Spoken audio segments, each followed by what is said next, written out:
Now at 10, a raw night ahead with rain and even wet snow. We're going to talk about what this means for the morning commute coming up. A memory expert is called to the stand in the Michelle Trones trial. And while she discussed discrepancies in Trones' police interviews, the judge had to call a recess, saying things were getting unhinged. We'll take you inside the courtroom for more on today's proceedings. A local display in support of Ukraine. 2 years after Russia's invasion, there's a campaign to raise money for Ukrainian children. We'll learn more about that mission tonight. Now at 10, this is Fox 61, Connecticut's news station. And we begin tonight on the forecast. We've been enjoying a rare stretch of dry weather here in Connecticut, but that all changes tonight. Thanks for joining us for the news at 10. I'm Brent Harden. And I'm Sarah Sanchez. Showers are sweeping across the state tonight. We got a look here. Live look at the radar. It's still pretty cold out there tonight, though. Yeah, Chief Meteorologist Rachel Frank joining us now to time everything out. So, Rach, how much rain and when will it dry out? I think some parts of the state will only get about 1/4 of an inch of rain, so we're really not talking about much. Tops, maybe about 1/2 inch. And even parts of the state are dealing with some wet snow. And I wanted to show you this. Thank you so much, Matt, for sharing this video from Torrington. He said they're getting some big, fat snowflakes that are coming down right now. And it doesn't look like they're covering the road, but certainly a little dusting or coating on top of parked cars and the grass in the Northwest Hills tonight. Taking a look at the radar, you'll see most of us are just seeing rain. But if we take a closer inspection, well, we have rain ongoing for Oxford and Naugatuck. It is that wet snow mixture here for Goshen, for Torrington and Harwinton. As we pivot to the Hartford area, it is rain, maybe a few wet snowflakes mixing in Burlington, and then in northeastern Connecticut, we're also seeing some snow right now in Stafford and Tolland too. Again, other than a slushy coating, I don't anticipate any significant accumulation in the hills, and temperatures will kind of hold steady as we head through the overnight hours. So looking at numbers across the state, we're above freezing just about everywhere except for some of our cooler spots. You can see Litchfield close to freezing, Warren at 32 degrees. So while most of us are fine for the morning commute and we're transitioning over to just rain 5, 6 o'clock in the morning, check in with the morning show crew, especially if you live in some of those higher elevation towns where there could be a few tricky, slippery spots. Most of the showers are done in the morning, and then there could be a lingering shower in spots through the afternoon. But overall, we're drying things out as we head into your Friday afternoon and Friday evening. Then changes for the weekend. Your full forecast coming up. All right, Rachel, thank you. Well, police have just released new details about an assault that was first reported as a kidnapping this afternoon. They tell Fox 61 they were called to Golden Street just before 3 over a fight involving 6 people and what callers were describing as a potential kidnapping. Now, police say there was no kidnapping attempt, but a juvenile girl was hit in the head during the fight, and multiple people involved in the fight were in possession of illegal guns. The girl is expected to be okay, and police say they are still investigating, and we'll bring you more details as we learn more. A woman and her dog are dead after a house fire in Bristol. Flames broke out just before 9 a.m. Firefighters put the fire out within 20 minutes of arriving on scene, but they were unable to save the woman or the dog. The cause of the fire is still under investigation. 2 teenagers face a litany of charges tonight, accused of leading state troopers on a chase in a stolen car yesterday. Troopers say they ran the license plate of an Audi Q3 driving on Route 8. That car turned out to be stolen, and they used stop sticks to disable the car near exit 11 in Trumbull. Troopers say 2 16-year-old boys, one from Waterbury, the other from Bridgeport, jumped and ran out of the car. They were eventually taken into custody and appeared in juvenile court today on multiple larceny-related charges. Day 26 was a tense one for jurors in the trial of Michelle Trones, the defense calling a world-renowned expert to the stand. State prosecutors were not happy. Here's Fox 61's Julie LeBlanc with those details out of Stamford. Things got heated in the courtroom today as the defense called one of its key witnesses to the stand a memory expert, someone the state poked with fierceness during their cross-examination, so fierce that the judge had to call for a recess. These are people who really believe in what they're saying. World-renowned memory expert Professor Elizabeth Loftus taking the stand Thursday as the defense takes her back to the hours of interviews with Michelle Trones in June and August of 2019. Interviews where prosecutors argued Trones' account of what happened the day Jennifer Farber-Dulos disappeared changed several times. Sometimes the police introduce information into those interviews that is misinformation.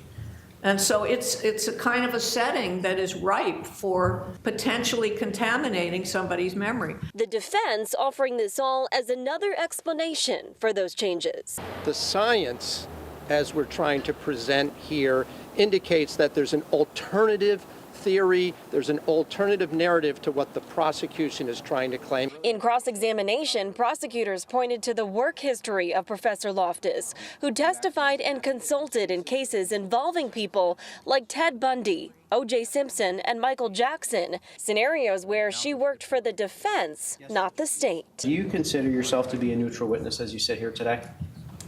Yes.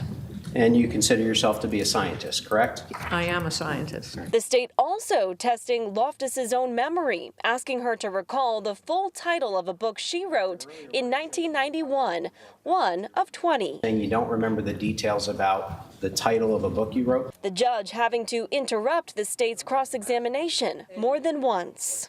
We're going to take a recess because things are becoming unhinged. Following this, the tone in the prosecution's voice changed. The prosecutor did what most prosecutors do. I think it is kind of an unfair thing to try to link the current accused, Michelle, with these people who are unpopular. Now, we heard from a number of other witnesses today, including Fotis Dulos' divorce attorney. Now, the judge believes the defense could be resting as soon as tomorrow. We are in Stamford. Julia LeBlanc, Fox 61, Connecticut's news station. Well, the family of a missing Bridgeport girl who was likely kidnapped spoke out today looking for support from police and the community in finding her. Bianca LeBron left school in 2001 and never came home. She was 11 years old at the time. The case remains open 2 decades later. Nobody has ever been charged in connection to her disappearance. Today, family and friends stood outside the Bridgeport courthouse because a man they believe is connected to the case was in court for an unrelated case. We asked the state's attorney to reconsider this decision and look deeper into the warrant, as probable cause is clear as day. And after 22 years, this information is still very fresh to the family. Now, the family tells us the detective on the case is submitting another warrant to try to charge the man with murder and kidnapping. It has not yet been processed at this hour.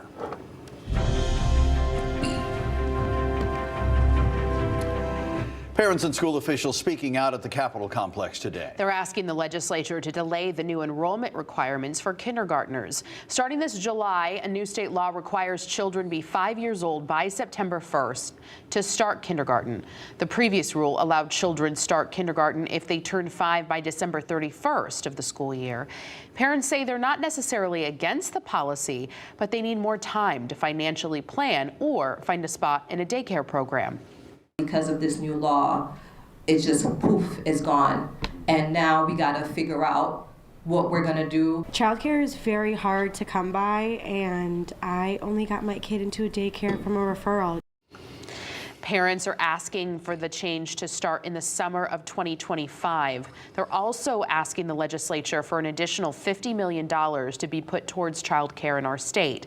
But the deadline to write a new bill has already passed. Lawmakers heard testimony today on a bill that would dramatically revise how cannabis, high THC, hemp, CBD, basically marijuana products are sold here in Connecticut. Some supporters argued the state should follow the example established by liquor stores. There were calls for more regulation, especially applying to THC-infused drinks sold in package stores. Opponents argue that redefining high THC hemp products could put CBD stores out of business. There was also discussion about removing a state requirement that dispensaries have a pharmacist on their premises. Governor Ned Lamont wants to make it easier for local governments to share services. He's proposing new legislation to remove some barriers in state statutes. These barriers prevent towns and cities from pooling resources like IT techs, human resources, or property inspectors. The governor says this could help taxpayers by cutting costs for towns and cities and make things simpler for local governments. That's what we're trying to do with this bill, make it easier for our small towns to be able to get the level of expertise they need, and when they need it, they don't have to pay for more than that. It does not tell them what they have to do or even how they have to do it. What it does is it gives them the tools that to succeed, and more importantly, removes what are many times bureaucratic barriers to their success. The Planning and Development Committee is already reviewing the bill. Governor Lamont says he expects broad support on both sides of the aisle. Well, this Saturday will mark 2 years since Russian forces began their invasion of Ukraine. Here at home, groups are commemorating the somber anniversary by ramping up donation efforts. Now, that was the focus in New Britain today, where the PD Club played host to a new exhibit called Butterflies of Hope.